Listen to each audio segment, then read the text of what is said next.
Sigma is the uniform surface charge density of a thin spherical shell of radius r. The electric field at any point on the surface of the spherical shell is তাহলে এখানে আমরা যে কোনো একটা spherical sell assume করে নিচ্ছি spherical সেলটার radius হচ্ছে r এবার এর যে কোনো পজিশনে সারফেসে electric field E equals to KQ by r square হয় এবার আমাদের এখানে সিগমার টার্মসে লিখতে বলেছে তাহলে KQ বাই r স্কয়ার আমরা জানি sigma equals to total charge Q divided by 4 pi r square charge density ঠিক আছে এবার এখান থেকে আমরা KQ এর জায়গায় আমরা লিখতে পারি 4 পাই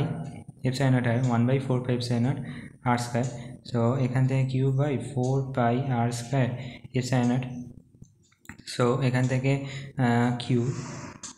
তাহলে Q by 4 pi r square এটার জায়গায় আমরা সিগমা লিখতে পারি তো সিগমা বাই এপসাইলন নট এটা হবে কারেক্ট অ্যান্সার থ্যাংক ইউ